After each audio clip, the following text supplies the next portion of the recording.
You're on. Hi there.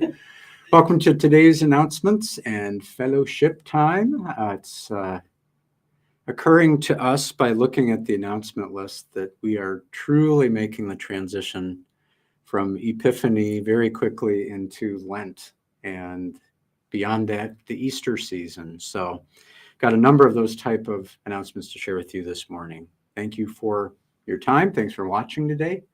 I do want to say that you still have time today to come down to church at 1 p.m. We are going to be hosting another lay reading training session with Alec Lawler, working with us in terms of reading in public worship and some of the things to keep in mind. I was asked just a minute or two ago, why do we have this? Why are we offering training I have read before? And I started to say, we think that the Word of God deserves some preparation and getting ready to look at those readings, walk up there confidently, knowing what the names are going to be before you get there. And the person said, oh, yeah, that's a good idea. So I felt somewhat vindicated in what we are asking. But it's a good practice. It's a great volunteer opportunity because it's really one of the most important things that happens in worship is that the Word of God is conveyed to His people. So that's something we want to do to the best of our ability. So training today, 1 p.m. Come on down. Be happy to have you. If you cannot make this session, let me know, and we may be able to arrange a individualized experience for you. But we want to make sure that you have the opportunity if you want it. Perfect. This Saturday is our next men's breakfast.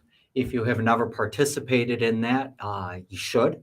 It is a lot of fun. It's a great time to socialize and just hang out with other Christian-minded men. And so we hold it now at Guido's Pizzeria here in Chester, Linden. You do not have pizza at 8:30 in the morning, but they do serve a breakfast that is phenomenal. Mm-hmm. And so please mark this on your calendar and join us, 8:30 this Saturday. Yeah. If you like coffee, Guido's coffee is just their normal coffee is outstanding. Yeah. So if that's not a hook, I don't know what else would be. Yeah, join us. It's a very good time. Lutherans in the world. This is our emphasis in study of the Word and helping people to find resources about the hot button topics that press on us every day. We have looked at Luther's Two Kingdoms theology. We've looked at critical race theory. This coming Sunday, which is to say Sunday, February 12th at 6 p.m., is the next Lutherans in the World. And it's going to be a look at, in particular, using some documents from the Lutheran Church Missouri Synod that were produced by them as a way of thinking through many of the topics that we bring to bear whenever we're dealing with something having to do with church and state. The Lutheran Church has a very developed, well-rounded way of looking at that requires some time and some unpacking. So that's going to be sort of the substance of the conversation on the 12th at 6 o'clock. If you have any questions about it, and additionally, if you have any topics that you would like for us to cover in the future, just let either Pastor Chris or myself know what those might be. We're going to try to stream this one. Oh, nice. So, yeah, stay tuned, right? In the same place you're watching this. Yeah. Hopefully we'll start streaming them. Yep. As Pastor mentioned, Lent is quickly coming upon us. Yes. Our first, foray into it is Ash Wednesday. That'll be on February the 22nd. There's two services that'll be offered, an 11:30 and a 7:30. And so mark your calendars, and that begins Lent.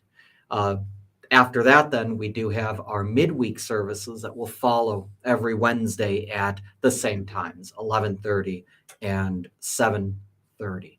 And this year, we're looking at festivals, Yes. the Jewish festivals, and we'll look at them described and initiated in the Old Testament, and then see how they apply to us even today, how they point to Jesus and beyond. Yeah. One of the things that grabbed my interest for whatever reason with this topic is the simple idea that Jesus would have celebrated these festival days, for 30 years. Mm-hmm. Growing up, this would have been a pattern that he was used to. And as he was participating, he would have been thinking in one way or another, this is all leading up to what I'm going to do. Right. It's just a fascinating idea, and hope you'll join us for that. Also, on Ash Wednesday, I just wanted to make this comment that there will be the imposition of ashes will take place during the service. The past couple of years, we have not done that. So it's going to be removed into the service itself. However, if that's something you're not comfortable with, but would like the ashes applied, just catch one of us before or after the services, and we'd be happy to apply the ashes for you privately. There you go. And of course, after the end of Lent comes Easter, and we are looking at Easter baskets already. The JAGA Job and Family Services and Women's Safe are partnering with us, or we're partnering with them. Kind of on your mental radar, expect that around February 26th, that will be made available for people. Seems like it grows every year. People really get into buying for the baskets, assembling them. It's a wonderful thing. So it's coming, less than a month away. Less than a month. So just get ready. St. Mark Toolbox. No, we're not asking for tools. We are asking for jobs. Jobs to use the tools that we already have. We have a group of people that are anxious to go into your homes or around your homes and fix things. Things like battery replacements, light bulbs, remote controls that are behind a couch that you can't reach, things like that. We are anxious to be of service to you. And so if you need that help or know someone who does, we invite you to reach out to your elder. Your elder will coordinate that meeting, I guess, and arrange it so that the group will come out and help you solve your problem. Well, you probably saw this. It's been the announcements already and various places online, but Amazon Smile is going away. It's becoming a frown. Yes. Actually, it's not becoming anything. It's just going away. So just wanted to say a word of thanks to everybody who made use of that program. It helped a lot of nonprofits. So yeah, thanks for doing that. And I guess we'll look for other ways to help support the work of ministries and outreach groups and things. Yeah, I'm not sure how I'm going to buy from Amazon anymore, because I used to say, look, I have to buy because it supports the church. I don't even want this book, but I'll buy it because right. So now I don't know. I don't. Yeah, we'll get together. We'll figure out something. All right. Mite boxes are being collected, of course. They support the congregations here and around the world. I mean, the Women's League collects these. Lutheran Women Ministry League collects your change, puts it together and serves the world.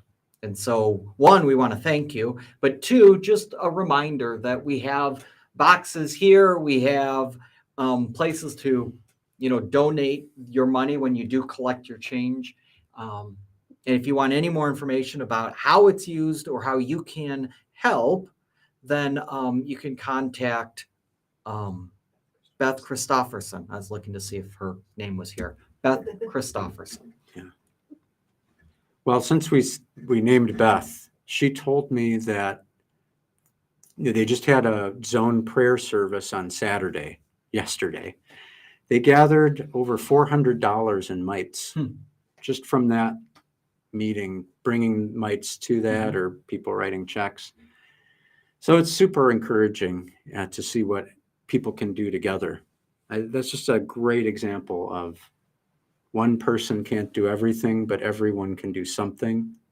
And when we do, now there's $400 that's going to go for missions in some way, shape, or form. Speaking of LWML, the Women's Quarterly, which is their publication, is available on the table just outside of the fellowship hall, which is dedicated to all things LWML. If you want a mite box, you can pick one up there. If you want to just make a donation and leave it there, that's also possible. But the quarterly is cool because they not only tell you some of the ministries that LWML has funded, but there's Bible studies and points of discussion that can be used as resources. It's really well done. And is just sitting there waiting to be accessed. So please make use of it. I think this week's live streaming is pretty much standard.